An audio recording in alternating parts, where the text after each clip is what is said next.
Assalamualaikum dan salam sejahtera. Saya Siti Nurdiati Zaidi dalam Dunia 11 Pagi. Rejim Zionis kembali melancarkan serangan udara ke atas Gaza. Alasan mereka kononnya pejuang Palestin menerbangkan belon api ke atas wilayah haramnya. Tentera Zionis menyerang markas dan lokasi yang dipercayai dijadikan tapak pelancaran roket Hamas. Wartawan AFP di Palestin melaporkan letupan bom dan tembakan senjata berat kedengaran di wilayah tersebut. Situasi itu sekaligus berisiko memberi tekanan kepada pelaksanaan gencatan senjata yang dipersetujui kedua-dua belah pihak 20 Mei lalu. Perhimpunan Agung Pertubuhan Bangsa Bersatu UNGA akan mengadakan undian bagi mengangkat resolusi mengutuk tindakan rejim tentera terhadap rakyat Myanmar hari ini. Menurut laporan agensi berita AFP, draft resolusi tersebut merupakan hasil perbincangan antara Blok Barat dengan negara-negara anggota ASEAN. Bagaimanapun sekutu utama Myanmar, China tidak memberi sebarang tindak balas. PBB pada masa sama mahu agar negara-negara anggota supaya tidak membekalkan sebarang senjata kepada mana-mana negara yang sedang bergolak.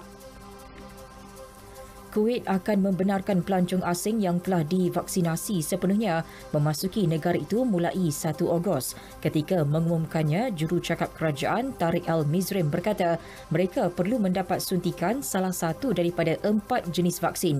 Ia adalah Pfizer-BioNTech, AstraZeneca, Moderna dan Johnson & Johnson. Mereka juga wajib melakukan ujian PCR dengan keputusan negatif 3 hari sebelum perjalanan serta menjalani kuarantin 7 hari di negara teluk itu. Bagi warga negara Kuwait yang telah divaksinasi sepenuhnya, mereka dibenarkan melakukan perjalanan ke luar negara juga mulai 1 Ogos. Bagaimanapun ia terkecuali untuk wanita mengandung. Buat pertama kali sejak akhir Februari lalu, Britain kembali merekodkan jumlah kes COVID-19 melepasi angka 10,000 kes. Dalam tempoh 24 jam, sebanyak 11,007 kes dilaporkan di negara berkenaan. Peningkatan itu disebabkan kemunculan varian Delta. Keputusan pihak berkuasa menangguhkan penarikan balik sekatan selama 4 minggu bertujuan melaksanakan vaksinasi kepada jutaan populasi. Pengambilan vaksin diyakini sangat berkesan untuk mencegah varian tersebut. Begitu juga di Moskow, varian baharu disyaki penyebab utama lonjakan kes di ibu negara Rusia itu. Menurut Datuk Bandar Sergei Sobyanin, Moskow kini berdepan varian yang lebih agresif dan menular dengan kadar paling cepat. Jangkitan harian meningkat secara mendadak daripada 3,000 kepada 7,000 kes beberapa hari lalu. Ia dijangka melonjak kepada lebih 9,000 kes. Susulan itu, semua penduduk yang bekerja dalam perkhidmatan industri diwajibkan mengambil suntikan vaksin.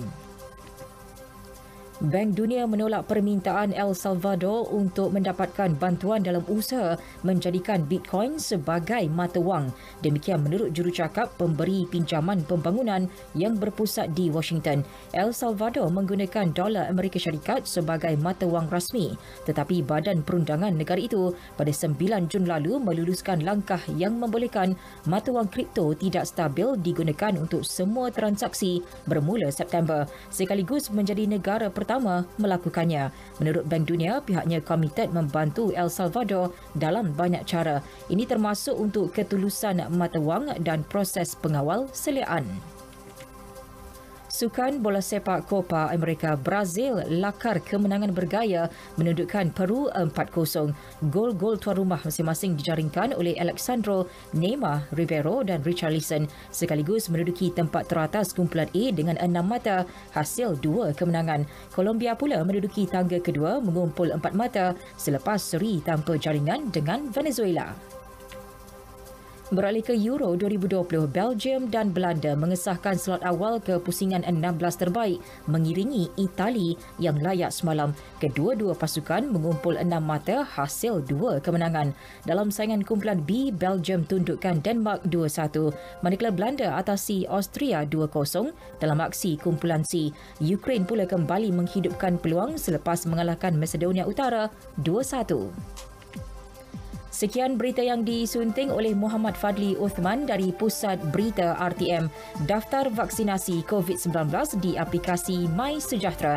Ayuh, sama-sama kita bantu kerajaan capai imuniti kelompok. Lindung diri, lindung semua. Assalamualaikum dan salam sejahtera.